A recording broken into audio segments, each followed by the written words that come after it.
Welcome back to the Shared Diary. This is the space where the private becomes public and the stories we usually keep to ourselves finally find a home. I'm Lori.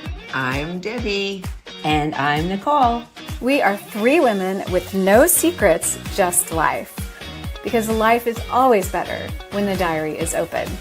So grab a seat, lean in, and let's get into today's entry. Oh my gosh, you guys, that was so cute. Our very first time of watching that in a live, gives me goosebumps. I love it.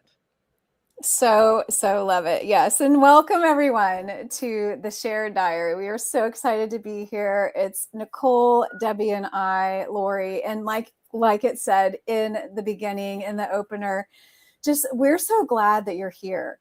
And this is a shared diary, and this is us showing up. And we want you to show up too. So if you are watching with us live, be sure to drop in the comments that you're here. Just say hi, drop a heart, drop any kind of emoji you would like to drop, because we are here with you and for you, and super excited to start talking about just the things of life, right? So today we're going to be talking about, why do I feel guilty for wanting more?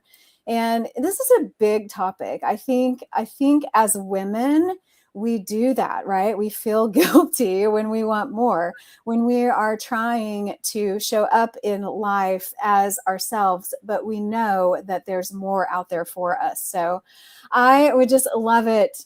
Debbie and Nicole. Debbie, why don't you go first? Why did you say yes to this topic?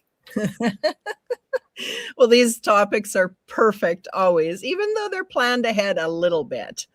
It's like you're right in the middle of it as this topic drops. And so it's relevant for us. It's obviously relevant for the other people around. And so I wanted to dive deep in. There's going to be opportunity for me to learn something as I'm sharing, as you ask the questions, because that happens every time.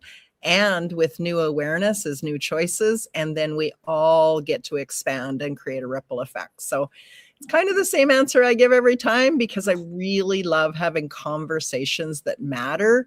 Because if you intentionally come to the conversation with an open heart, guess what? You actually get to learn and evolve. Love it. What about you, Nicole? Yeah, this topic is so near and dear to my heart, because I think I feel like I've suffered from this question. It's been something that I've had to really work through for me.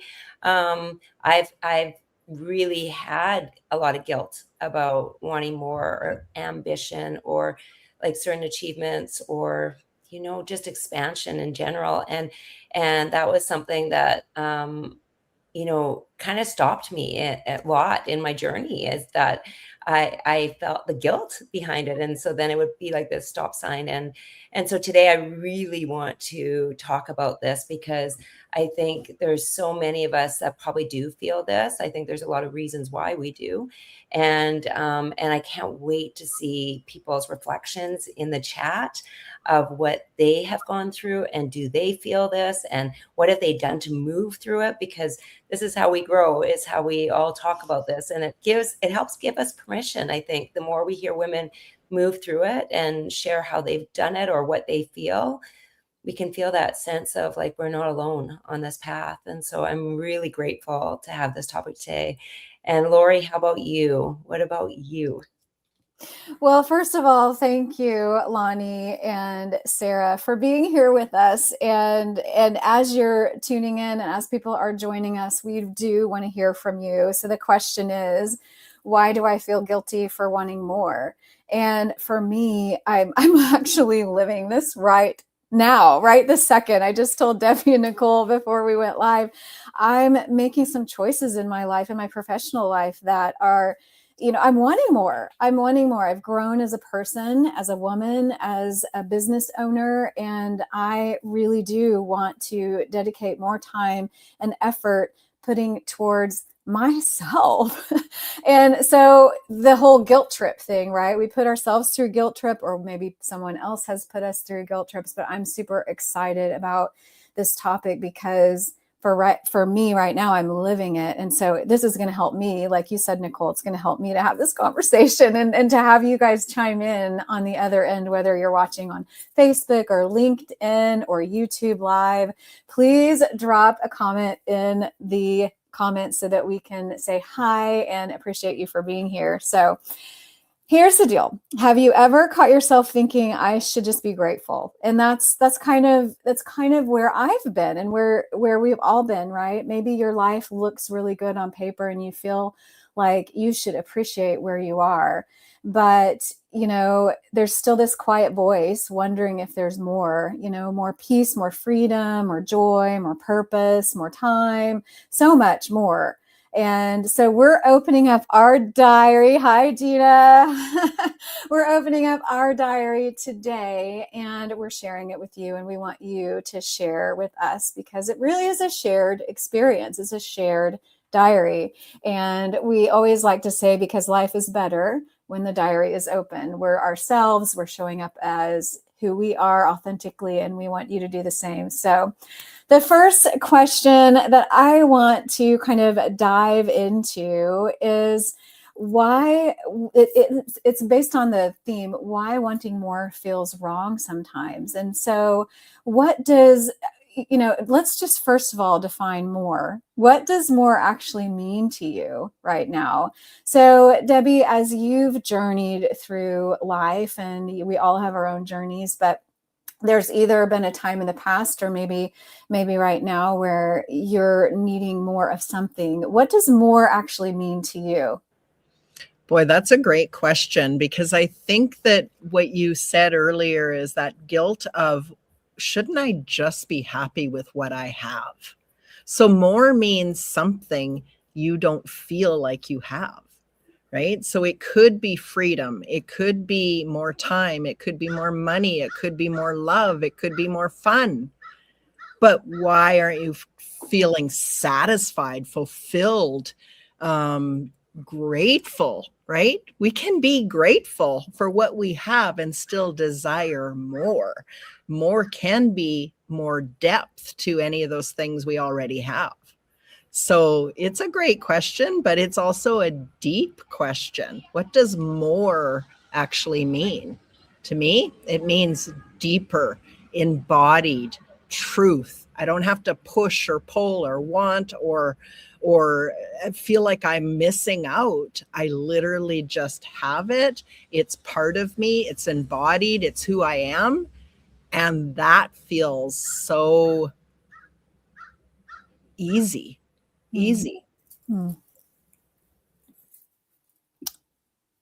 Yeah, when we're talking about this, I loved how you just compared that, Debbie, the being grateful and wanting more can exist at the same time. And for me, wanting more, I felt so bad sometimes because I wanted it and I thought it did make me selfish for wanting it, because I did believe that my life is, and do believe that my life is really beautiful. I have so many great things. But the one thing I know about myself is I can't turn off the part of me that wants more. I just can't. I can't. There's a part of me that just says, I want to learn more. I want to meet more people. I want to impact the world more. I want to, I want to see what is possible. And it's so deep, like that longing is so deep that I can't turn it off. And there's times where I've wanted to turn it off because I felt the guilt behind it. Like, why can't you just be happy with everything you have? And I truly do believe it doesn't mean I'm not happy with what I have, but it does mean that when I'm here on this earth, I want to know what I could have done, what is possible. And I remember listening to a podcast years ago with Ed Milet, and he was saying, he said on there, he goes, when I reach those pearly gates at the end of my life, I want God to say, this is the life I had for you. And look what you did. You matched it. You matched it. I had this intention for how I wanted you to live and what I wanted you to do. And you did it. And I think like that has sat with me for probably like 7 or 8 years. I've never forgot him saying that, because it is that deep. To me, it is that deep. How about for you, Lori? Wow. Well, I mean, again, Nicole, you have such a beautiful, and Debbie, you both have such beautiful ways of explaining and articulating your thoughts and your feelings. And it just shows that we are three women. We're not holding back. We're not keeping secrets. We're sharing so that you on the other end of this can experience this conversation, right? So thank you. I think it's Allie, All In with Allie, for saying, I feel guilty because I want to be more with my family, but I have to tell myself we need to do some sacrifices in order to have a better life, right? It's kind of this push and pull, and it's a longing, like you said, Nicole. It's like you've always felt it. I think I've always felt it too. And then you feel it and you feel guilty for feeling it, right? So for me right now in this stage of my life, I am really trying to be present in the moment and look towards the future and visualize what it means to want more and what's going to be on the other side of that more. It's not a greedy thing. It's really, like you said, it's a wanting to show up in this world and have being made a difference. And I think that's why we're all here, is we're here in this podcast setting to make a difference. We heard from someone last week or the week before that just listening to the first 7 minutes of our podcast encouraged her to take that leap and start a YouTube channel. Can you believe that, guys? I mean, we've already done what we're set out to do, right? So I think that wanting more, as guilty as sometimes we feel, because we are, thinking of the things that we're not providing for other people. I think that's probably for me where it hits me hardest is, well, if I take this time, if I make this effort for myself, then I'm being selfish and I'm not providing, or I'm not, doing my end of the bargain with this relationship or that relationship or my family or my kids. But, I will say, no one likes to be guilt tripped. So if you can think of it back in time when you might have felt guilt tripped about something. So why are we guilt tripping ourselves when we don't like that feeling, right? So I love this conversation. I think it's definitely a common thread in a lot of women's lives because we do have to balance so much. So to your point, Debbie, I want to ask this question. Have you ever felt like you had to choose between being grateful and wanting more? And what did that feel like? I want to kind of get into the feelings of this because, number one, we are women. We feel things deeply, but sometimes our feelings can kind of lie to us. So I would love to know from you, Debbie, what is that? Have you ever had a time where you've had to choose between being grateful and wanting more? What did that feel like? Yeah. And I think that what you're asking me, did I feel like I had to make a choice? Because at the end of the day, that's a lie that I'm telling myself, that I had to make a choice between those two things. But yeah, there's been many times. And, one that comes to my mind right now is when I was pregnant with twins and triplets, and they feel like I lost one. So I end up having the two, got to stay home for 6 months with them. And then I had to go back to finish my nursing degree. If I didn't do that, I would have had to start over. And so I was pulled between, I'm a brand new mother of twins. Life is chaotic and crazy, and I don't even know if I can do this. And now I have to make this choice of doing this. Well, I'm so grateful that the nursing department is giving me this option. I'm so grateful that I do have people that will come in and help support the twins. I'm so grateful that I am led down this path. But at the same time, I still felt like I had to make a choice. And honestly, it didn't feel like there was a right choice. It felt like this might be right for me, but I don't know if it's right for my future or my family or my income, right? So there's so many points of discernment and filters that come into that question.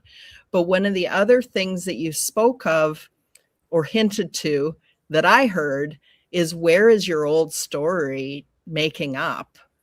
Where's the old pattern and habit making up what that struggle is, that this or this?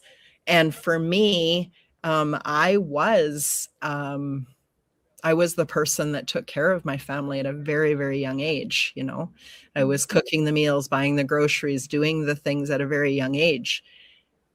Did I want my kids to grow up and feel like they'd been kind of like, mom's going back to work? You know, it's ridiculous. They're only 6 months old, but you can hear the story in that. And I have to show up and do everything that everybody expects me to do as a new mother, as a new wife, as a new nurse. And how do I win with those choices? So that's just what came to my mind. Wow. I think probably everybody could relate to so much that you were saying, Debbie, because there's so many nuances within those decisions, right? There's so many things that we, I think, as women often go through when we're making choices in our life. And the gratitude, I think about this.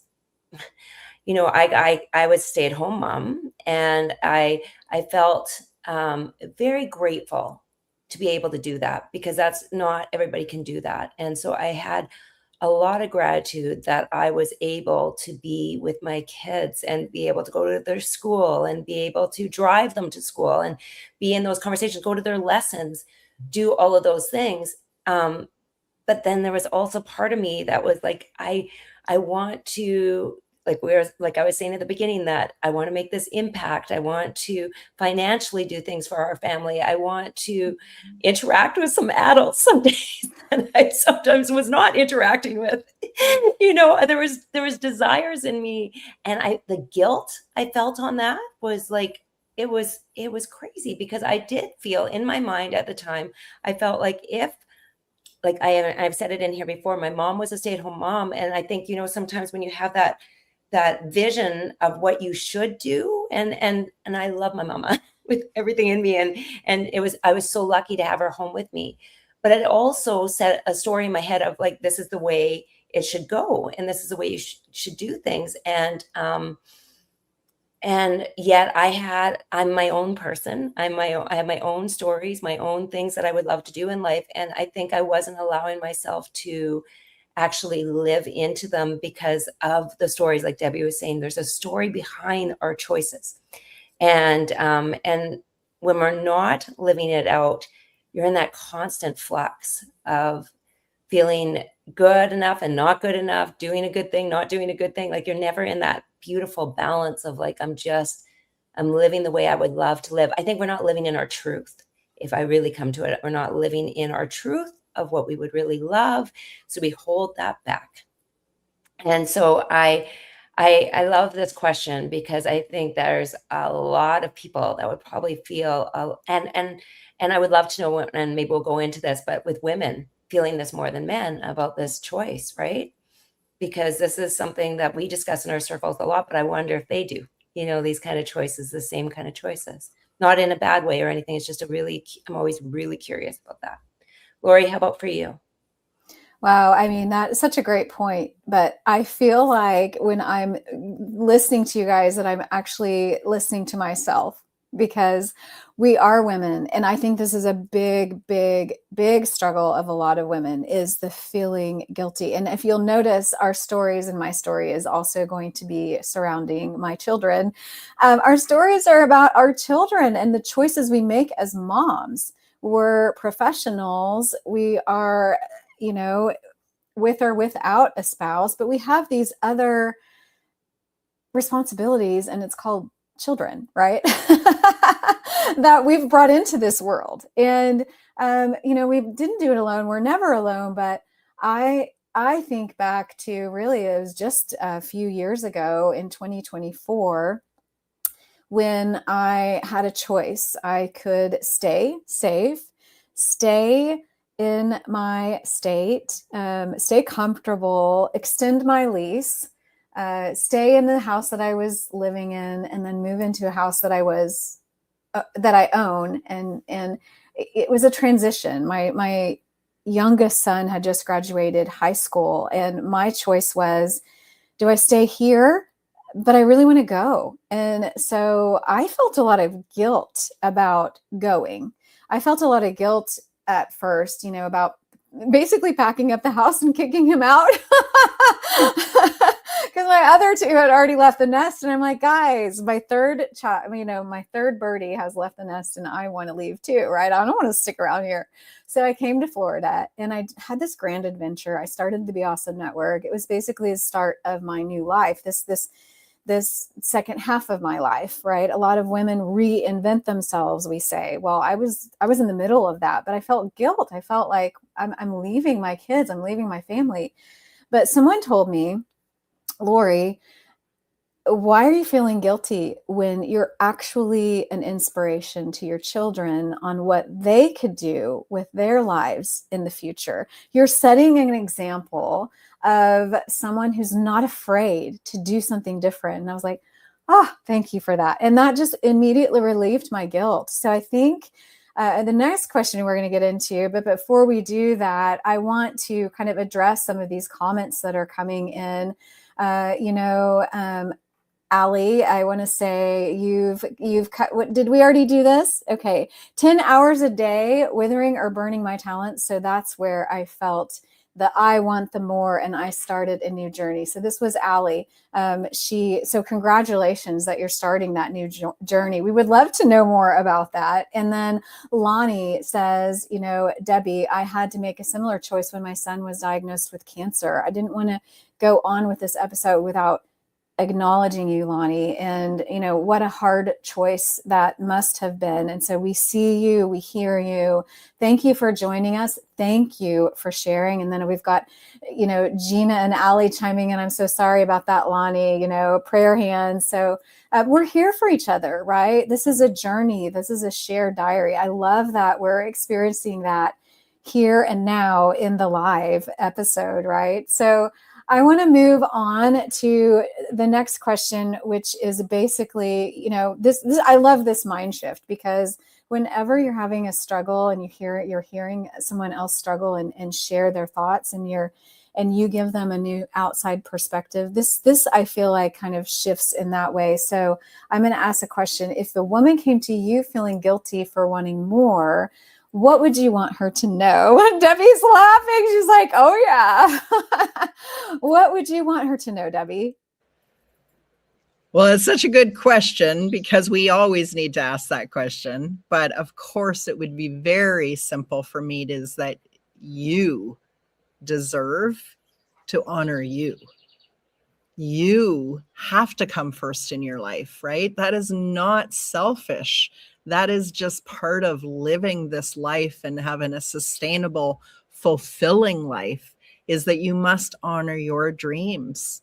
We aren't just mothers. Yes, we've been given this beautiful role of being a mother, of birthing a child, of nurturing and caring, but it doesn't end with that. And that isn't our whole role. Even if you're just a natural mother, like there's a lot of people that you'll hear that, oh, she's just made to be a mother. She's so nurturing. She's so this, and this. Yes. And it doesn't end with just a child. You can be nurturing to a business, a movement, a friend group, a circle. There's so much more than just being a mother, although that is one of the most beautiful gifts that we've been ever given.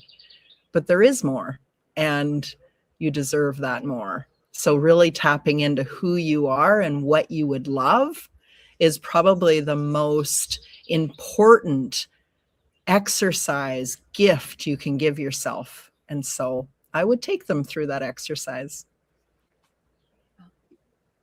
Yeah, when you said that question, Lori, I was like, I wanted to jump in. I'm like, yes. Because, I hear that question quite often when women come to work with me, and I can't wait to explore it, because first of all, I'm always like, me too, right? I've wanted that as well, to feel those things. And what I know, I loved what Debbie said, is, we're more than one thing. We're not just moms, or just like our business owner, or we're multifaceted.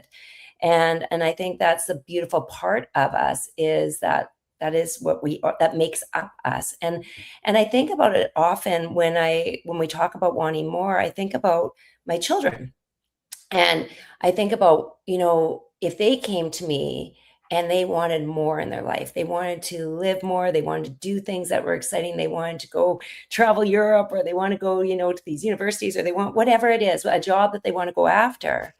The last thing I would ever do is want to shrink that for them. I would want to like explore that for them. Like, let's do this. Let's figure this out. Because what I know is that the more we live our lives and really live them full out, it's a ripple effect for everybody around us. Everybody gets to live more fully, because when you do, everybody around you gets to too.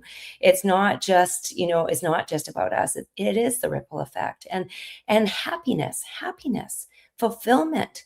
Like, I think I would way rather be around a woman who is feeling happy and fulfilled than a woman who is feeling small and resentful, or, sitting back in that place of not enoughness, or I can't do this. Because I know one is going to create this beautiful energy around all the people that she's with, and the other one is not going to live out what she was meant to do. And so this question is so important, because I think sometimes when we go to people, sometimes it's just asking for permission to be able to be all of us. And sometimes we just feel like we need that from someone outside of us to say it and be like, I've got you. Let's do this.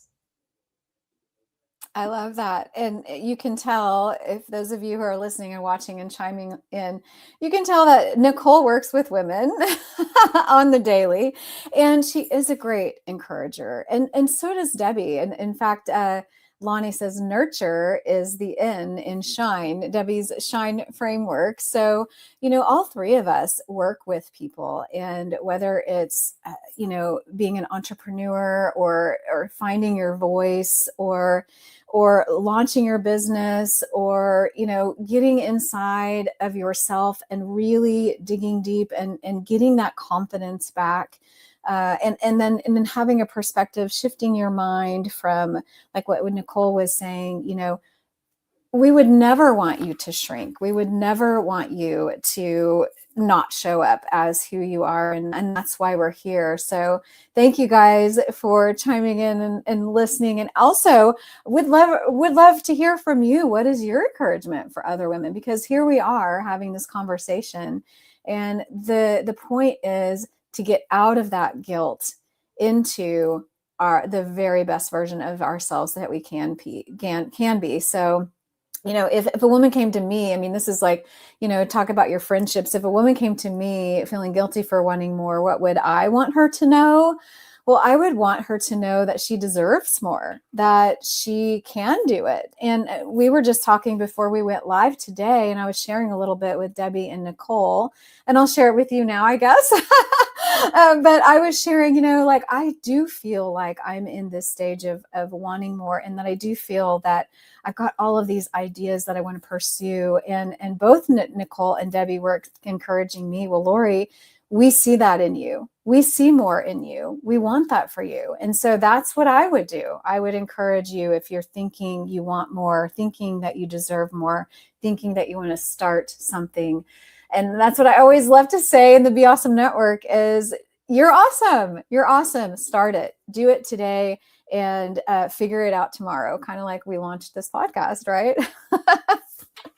So I love this topic, and thank you so much for LinkedIn user. We're not sure your name. Why don't you put your name in here? She says ACEHEW. You're putting your checkout. Yeah, lots of offer. Okay, awesome, guys.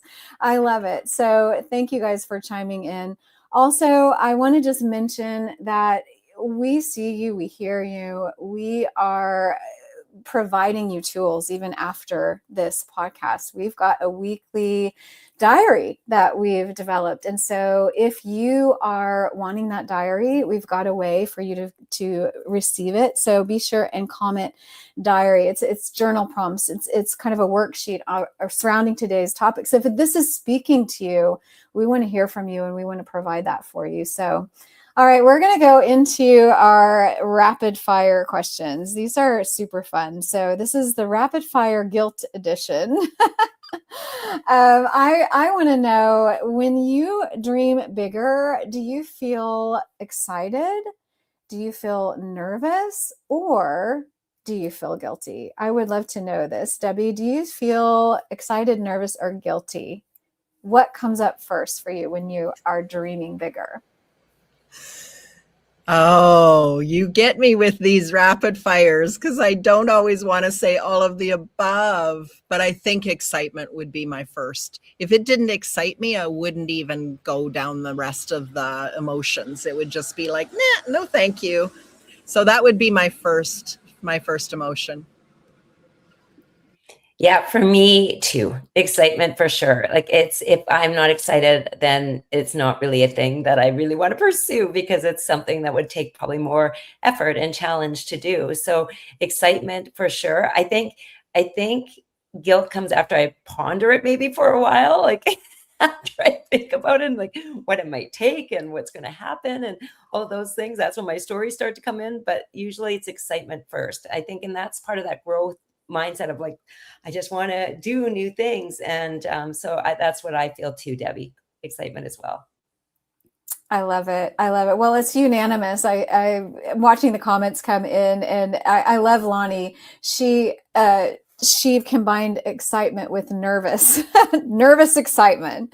And you know what? That's so true. And for me, it is excitement. I think I've learned from the past that, when I do kind of jump off a cliff, so to speak, and I do take that bold step, it does pay off. And so I always get excited.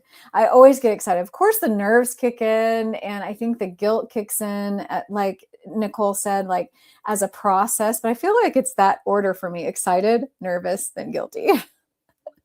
So I love it. I love it. Okay. Well, I would love to know, our next question is a good one. It's a doozy. Do you celebrate your wins, keep them quiet, or downplay them?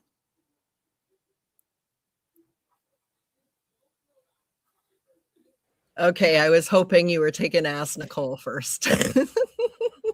I'm like waiting. Yeah. I would love to say that every single time I have a win, I celebrate it out loud. I do not. In fact, I probably tell 10% of the people the closest to me about it, because it just feels at times that I have so many wins that I'd be bragging and pointing the finger at me, and that doesn't feel good. So it's easy for me to celebrate others. But I do acknowledge, but not so much out loud, right? I kind of have this goal sheet of all my like big audacious goals. And so it feels maybe a little bit more like a checklist than a celebration. And so, yes, I would love to have the opportunity for people to hold me accountable to celebrate out loud a little bit more. But it feels like that's more of a private group than the big wide world. I don't know if anybody else feels that way or not. So I can't wait to hear from you, Nicole. Well, I'm going to hold you accountable because I'm going to want to hear yours. I am going to want to hear it more often, and you can text me them because I want to hear them. But you know what?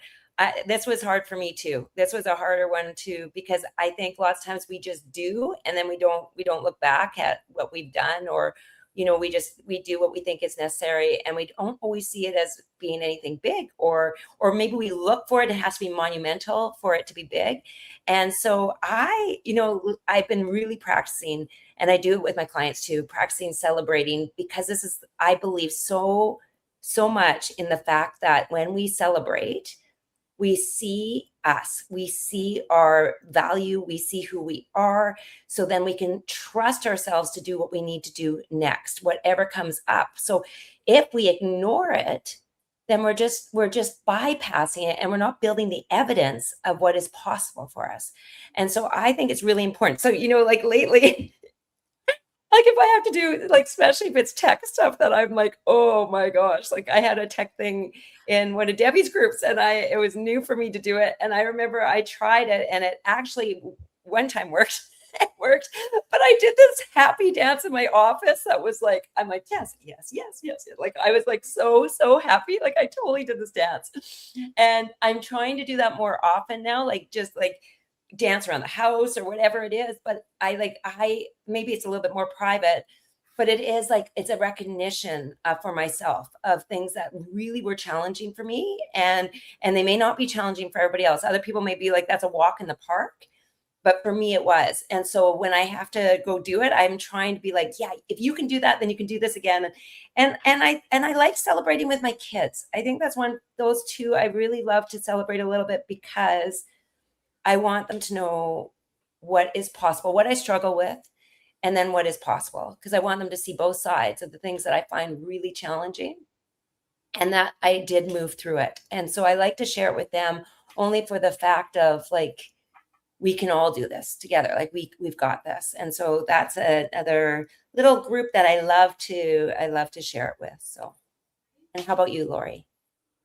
I love that. I love that. Well, I was thinking as you were talking, Nicole, and you too, Debbie, the point of celebration is for me, when I was visualizing this, because it is a kind of sometimes we move too fast to reflect and actually celebrate when we have a win. And we're just like, oh, yay, that worked, and move on. But when we celebrate the win, when we acknowledge it, we're not only telling ourselves that we're worth it, but we're also, like the game that you would play where you have the pegs and you jump and you make progress and you take away the person you jump over. Well, it's like you're moving your peg forward. When you celebrate, you're now at a new place, operating from here, moving up, instead of, thinking of yourself in the past. Or a lot of times we slide back, I think, to our last point of success. And if we don't move that peg forward for ourselves, then we're naturally just going to slide all the way back. And then I think of another game, Chutes and Ladders. Do you guys know Chutes and Ladders? When you're jumping forward and then you hit a slide and you go, oh shoot, all the way back to like square one. We don't want to do that. We want to celebrate. We want to move forward. We're going to acknowledge where we are today. And so I will just take the time right now to tell you, Debbie, I am proud of you. I think you're amazing. I've watched you grow as a leader in these last couple of years, because I've just met you. I don't know what you were like before, but I've even seen growth in you in the last 2 years. And Nicole, you as well. I celebrate you. I see you. And you and I have had some conversations about your business, and I'm so thrilled that you have made so many jumps and have spoken on stages, and I want to celebrate you guys. So if you're watching right now and you want to be celebrated, let's just do this. Let's just say, hey, I'm proud of myself because fill in the blank. We want to celebrate with you. Okay. Well, I'm proud of myself because my blank that I'm feeling is I'm actually taking a risk and I'm moving forward with my business. And it's very exciting, and I don't feel any guilt, especially after today. So thank you for workshopping this with me live here on YouTube, LinkedIn, and Facebook. But thank you guys for chiming in. I love all of these comments, and thank you, Gina, celebrating with us. I am proud of myself because fill in that blank. I love that. Okay. Well, our next question, while you guys are celebrating in the comments, is pretty interesting to me. So, is it easier to ask for more, settle for less, or convince yourself that you're fine, or convince yourself that you have enough? So, is it easier to ask for more, settle for less, or convince yourself you have enough? I'll answer this really quickly so you can think about this, Debbie. But I learned about a year ago to ask for more, and actually ask for more in a situation where I was actually asking someone, not just thinking I deserved more, but I was actually asking for more. And if we don't ask, we don't receive. So I'm proud of myself for asking, number one, and then I did receive what I asked for. So I think that's a very important thing to kind of recognize. So Debbie, is it easier for you to ask for more, settle for less, or convince yourself that you have enough? Yeah, I think it's the same as you. It's ask for more. It's part of that empowered state that we talk about, is when you're living from that place where you're excited for what's next, what's more, what's new. It's like I always teach my people is go claim it. If you're not claiming it, you're not asking. If you're not asking, no one knows this is a wish on your heart. So you must claim it. And that's that empowered you that already knows it's possible. So I think that it is easier for me to go ask for more. But I would say that it's the more that's part of a ripple effect. It probably isn't as easy for me to ask for more when it's just 100% for Debbie. Does that make sense? Yeah. That totally makes sense when you, when you said that when it's for others, it's easier. Isn't that interesting on on how we work? I would say for very long, it was easier for me to settle for less, because it felt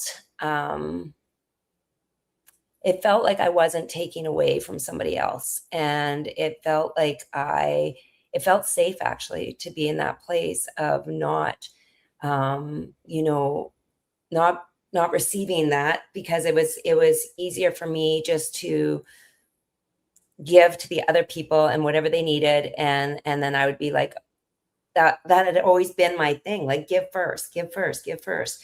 And so settling for less became more of like, um, almost like a duty for me. I felt like it was almost like a duty, and then I started to realize like, oh my gosh, that's where I'm not going to be living. Like I won't be living my full life if I continue to be in that place, right? Of the settling for less. And so it was an exercise in moving through learning how to ask for more without feeling guilty about asking for more, with learning how to ask people for help, ask people to do things with me. I think that has been a big journey for me. And so, and again, like Debbie has said before, it comes with stories. There's reasons why I've had trouble like asking, or why it's been easier for me to settle than to ask. There's stories that I've carried about what it means to ask, what it means about myself, what might happen when I do, all of those kind of things. And so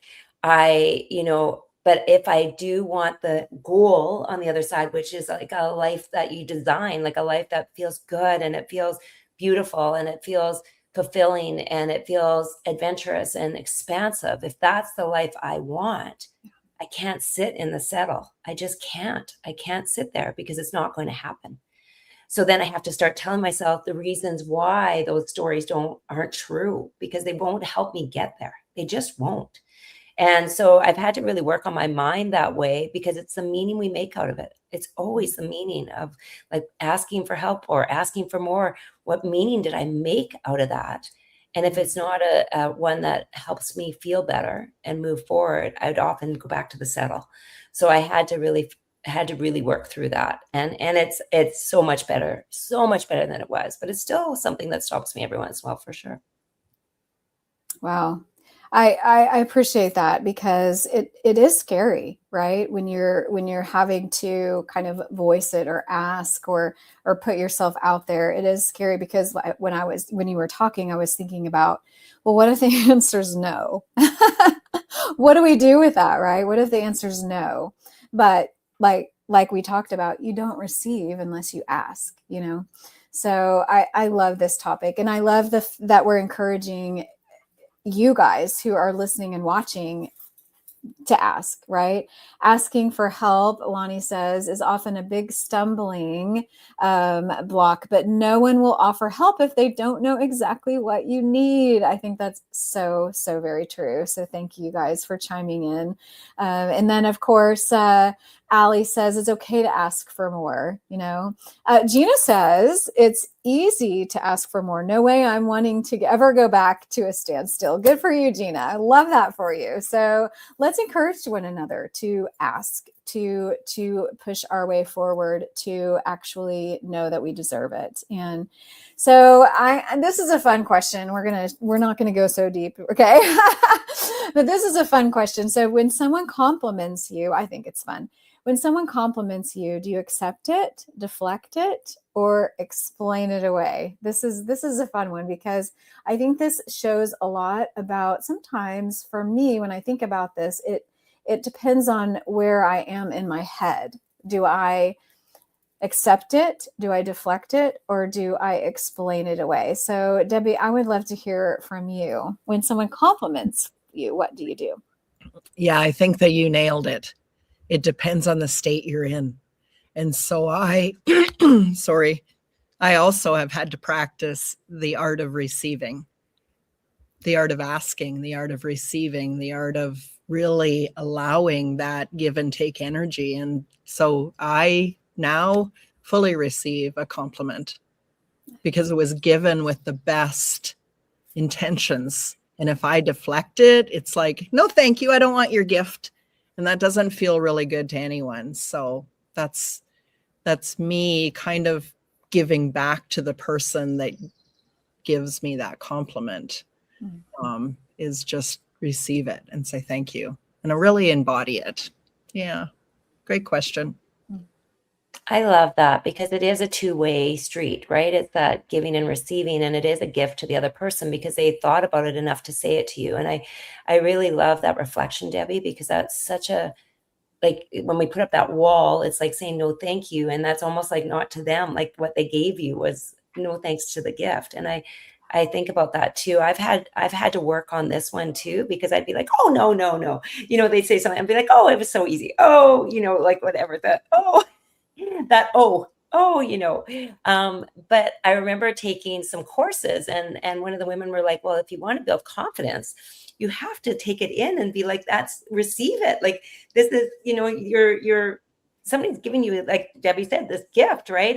And so I had to really work on saying thank you so much, thank you, not having to say anything else but thank you. And when I started to work on the thank you, it was just like, oh, I don't have to explain anything. It's just thank you. That's thank you for thinking of me. Thank you for the words. Thank you for all of that. And so it was one of those things that I had to, because I was working on my confidence years ago, and I was like, I got to work on this. And so I really had to practice this. This was like a practice. I'd go out in public and I'd be like, how many times can I say thank you without being like, no, no. And so and once I start, now I don't think I very often say no. I think more often than not, I say thank you. Thank you so much. Like, it's such a beautiful recognition from somebody. And it just has become more of a habit, but it was a practice. I had to practice this one. How about you, Lori? I love that. I love that. Yes, it's a mind shift, right? It's like the automatic, you want to explain it away, but the automatic turning that thank you on is so important. I think I learned this lesson a while ago. I don't remember when it was, but you know how it is when someone says, oh, I like your shirt. And you say, oh, well, it was $2. I got it at Walmart, Debbie's raising her hand for those of you who are listening. and I think I was doing that so often. I was like downplaying, not only did I want to kind of maybe share that, oh, I found a good deal, I'm proud of myself for that, but I was kind of downplaying the compliment with kind of explaining it away, which was one of the choices we were talking about. So learning to say thank you and then just shutting up and not doing that follow-up of, oh, well, this is, and to me, I was thinking too, when I compliment someone and they explain it away or they give me a reason why it wasn't a big deal, it kind of makes me sad for them. It makes me feel like they don't love themselves. So I think it really does kind of go deeper, even though I said this wasn't a deep question. I think it does go deeper. I think it depends, like we said, like where our headspace is. But if we can truly, truly love ourselves and actually receive it and say thank you, I think that's growth. I think for me, I had to grow through that and just learn to say thank you. And doesn't it feel good just to say thank you and leave it at that? Right? And then when you're complimenting someone and they say thank you, it feels good back because they're actually receiving what you're wanting them to feel and know and understand. So I love that. So Lonnie says, I just had an opportunity to pause, accept, and say thank you. I was about to deflect, but then thought, what a gift. Someone compared me to Wayne Dyer. That's huge. All right. Well, we're gonna chime right in there, Lonnie, with you and celebrate with you. I think that's amazing. All right. Well, we're gonna go on to another question. And I like this question because I think I struggled with this previously, but I think I'm getting better. So when you have unexpected free time, do you rest, get productive, or feel guilty for slowing down? What do you think, Debbie? Have you been reading my diary?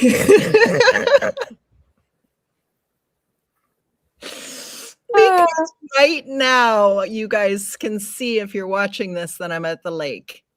And so I was meant to be at the lake surrounded by grandchildren and would have felt guilty for being on this show.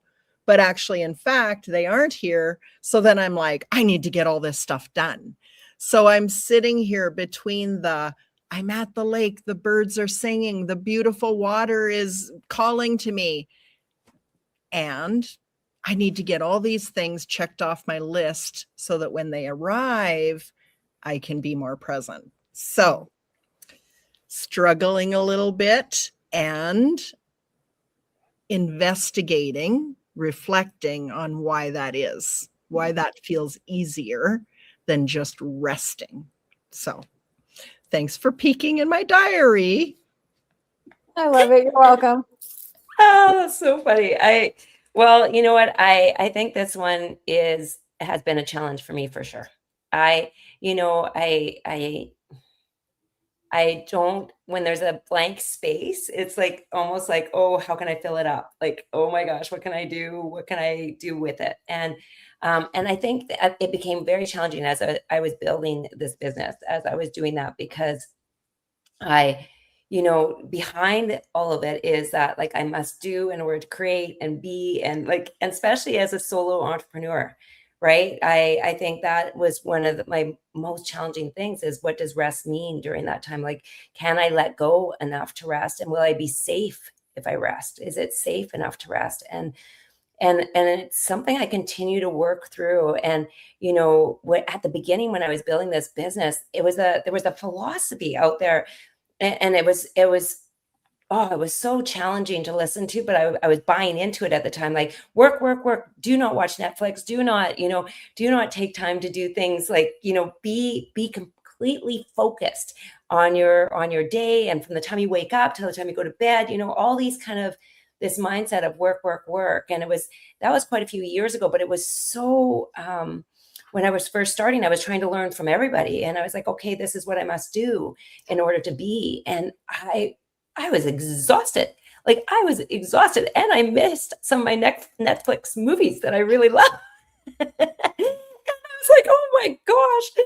And so then I actually really struggled. Like, I was like, because success was telling me that, like, people that had been very successful in their business were saying this is the way to do it, right? And then I had this like, oh, well, I've got to mirror that, and I've got to be that. And so rest became almost non-existent in many ways for me. And only over the last few years have I really tried to slow this down and give myself permission to rest completely. And because I've changed my definition of success. And I think that has been the most important thing. What my definition of success before was and what it is now is very, very different. Than what it was. And I think like for anyone out there is to ask themselves what their definition of success is, because it entails all the things underneath it, which is rest, which is time, white space, is time to be with your family and experiences, because I think of this all the time. My kids are growing up so fast right now. And I keep thinking about, like, when I'm with them, I laugh harder than I've ever laughed, or I smile more than I've ever smiled, or I'm like, it's pure joy, and it's a gift, and it's right there. And sometimes I miss it in my working. And so I'm working on this one too, both of you, very much. And I want to find more balance in it. I really do, because there's so much more. out there, then go, go, go. And so, and it's not good for our health. I know that too. I've had my body talk to me a few times too. So there's lots of different reasons for this. How about for you, Lori? Wow. Well, I love that you brought in Netflix to the conversation because, we do sometimes, like, the guilt and Netflix sometimes go hand in hand, but it's like we do need to unplug, right? We can't just always be on, always be on, always be on. And like you said, Nicole, and I know, Debbie, you've experienced this too, and I sure have. The body is keeping that score. And so I learned that the hard way. And since that break, I would have to say, or breakdown or crash, I like to call it the crash. I've learned to pay attention. I've learned to relax, because what me showing up all the time is not me giving my best all the time. I want to give my best when I show up. And there's a book called The 4-Hour Work Week, which I don't know if I can work 4 hours and actually make money, but that would be nice, right? But it's a concept of, like, show up as your best self, put in that focused time, that focused energy, and the rewards will come. The rewards will come when you're showing up with your best. And then when you know that you're low energy and you know you need to break a break, take that break and don't feel guilty. I think we guilt ourselves way too much, whether it's, oh, the dishes are sitting over there and I've got to clean them, or, oh, I've got to message this client. I need to get ahead of myself here. I need to plan for the future. I need to plan for this next month, or whatever it is. But I love what you said, Nicole, about the time with your kids. Enjoy your kids, enjoy your family. I heard of a concept where you take a jar and you take marbles, or anything really, and you put them in the jar. This is how many weekends do I have left with my child before they graduate high school? No, this is going to hit your heart, Nicole, because you are going through this.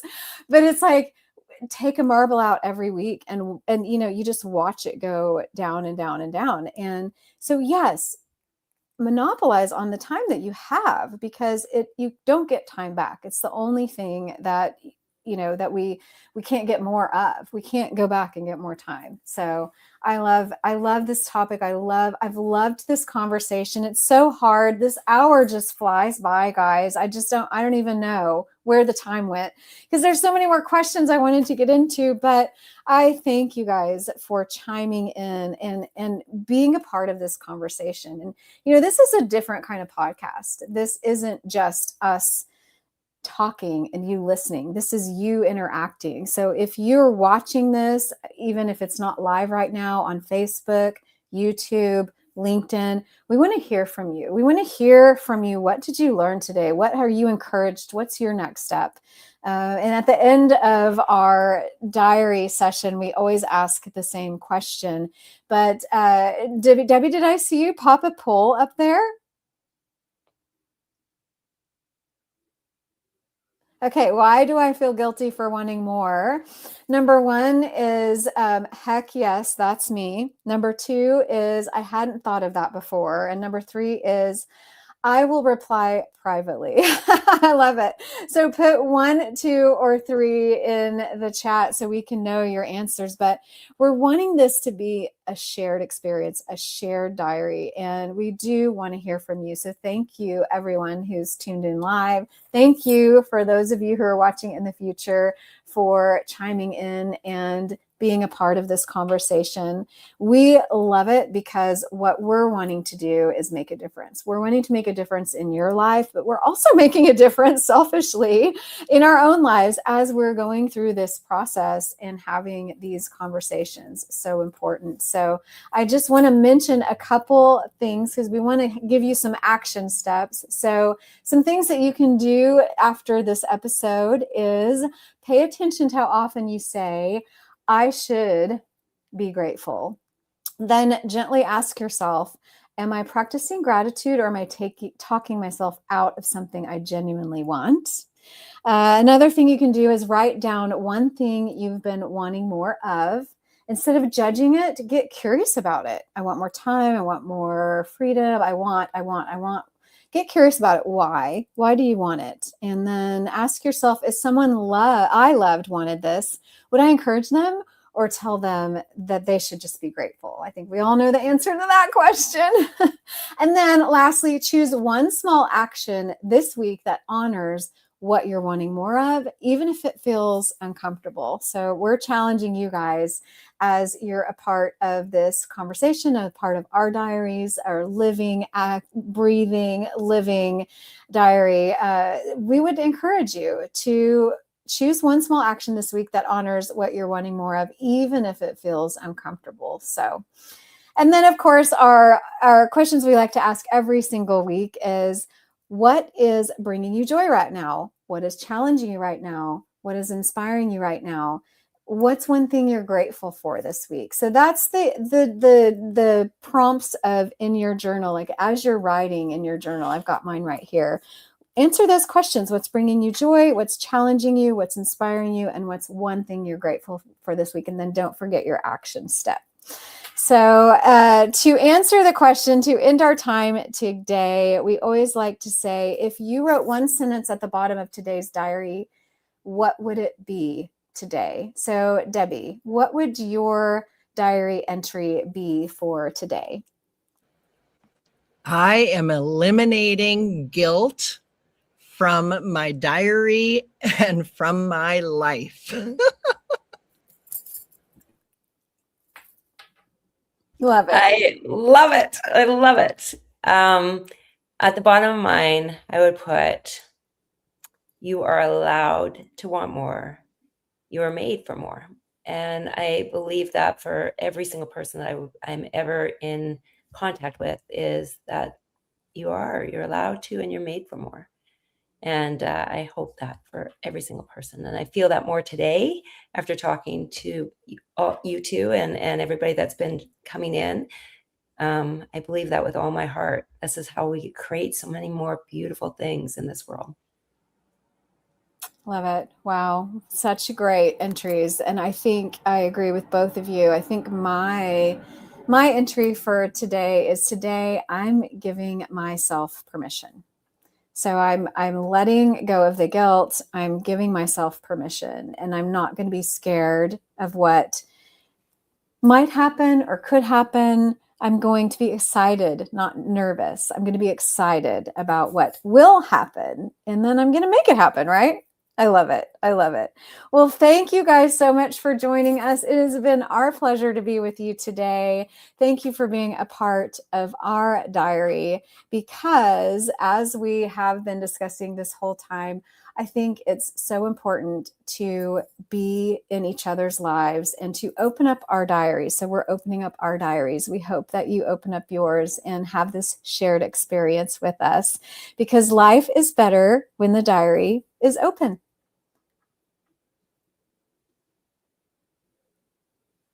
Welcome back to the Shared Diary. This is the space where the private becomes public and the stories we usually keep to ourselves finally find a home. I'm Lori.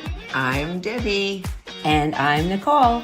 We are three women with no secrets, just life. Because life is always better when the diary is open.